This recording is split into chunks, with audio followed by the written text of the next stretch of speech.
I don't know if these are connected or not. Probably have to. Sorry about that. So what we've got here is a house. We're not doing the roof or anything like that. We're just doing a house wash. Just cleaning up. It's been a rental for a couple of years. So just cleaning up all the pipes and getting rid of all the grime and stuff off the gazebo, all the lawn grubs. Clean up all the cobwebs and mud wasps. Basically just wearing on the property. I just thought I'd show everybody. This one doesn't run back to the street. It runs into this pit. So it all runs down into the gravel pit down in the back here. But this is just the stuff that you might see on jobs like this where there's tanks, where in Australia we have, there used to be a program where there's, what was it, like 15, I think it was in 2004, 2006, where that went through and they offered all the homeowners $1,500 rebate to put a tank on the house, and the tank water was there, went to the laundry and went to the toilet. So you find a lot of these one tanks on houses like this, and then they have a pump float on the back here, which sends the water back into the house, which is that there little pump down here. But what you'll find is a lot, sometimes that's the feed pipe coming out of the ground that feeds. You'll find any downpipe with a lead catcher will be feeding into the tank. So that one there, the other side. So half the roof will be feeding into this tank. They don't feed the whole roof into a tank this size. Sometimes you'll see a little steel grate and there's a pit down the bottom and there's a green lever down there, and you can pull that and then it'll divert the water into there, and then none of the water will go up into here. But if you can hear that, you can see that is full of water all the way up to the spout here. All right, you see this little hatch, little green hatch. Sometimes you'll see a little black box. Sometimes it'll just be a white cap on the ground or the metal box. Sometimes there's a metal pit that the overflow runs into. So normally the overflow, which is on the back here, runs straight into that grate there, is on the other side. So what you do with these little things, there's two little notches on the back side. So you use a screwdriver or something and you spin them around.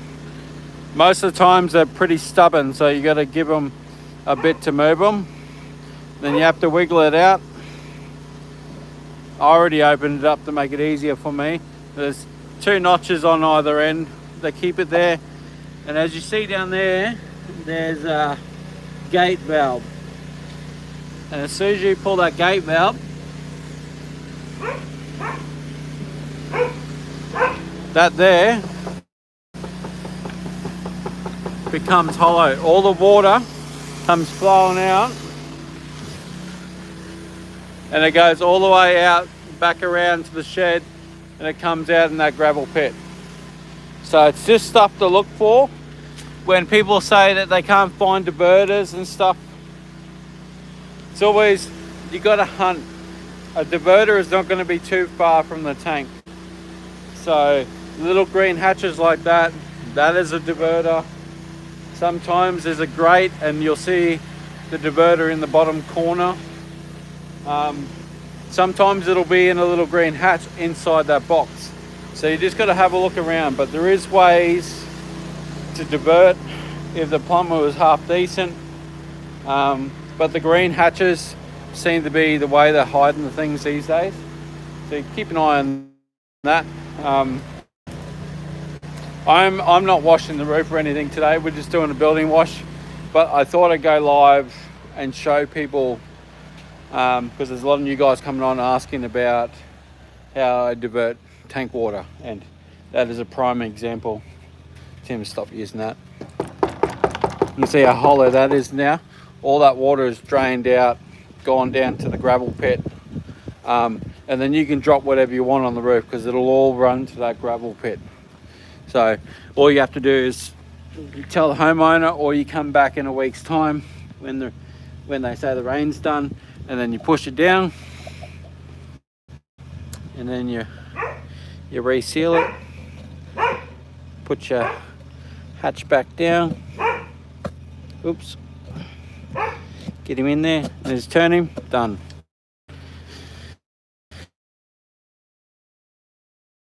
And then that'll fill back up with water. It's empty, it's not, so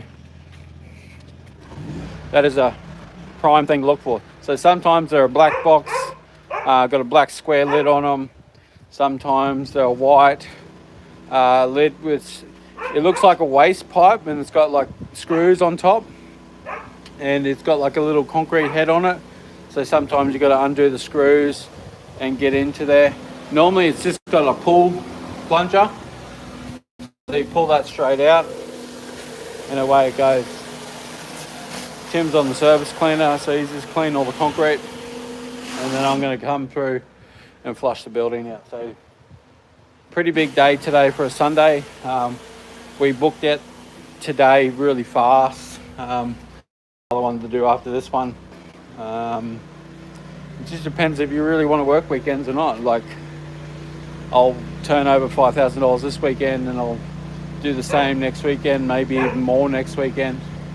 And I'm more than happy to work weekends and take a week off with the kids and go on holidays. Our next holiday is down in Tasmania, so we'll probably spend quite a few grand running around, driving around, going to dinner, and just having time and doing whatever we want when we're on holiday. So that's why I see if I can work a weekend and make this type of money and put $1,000 towards my next holiday, then why not work weekends?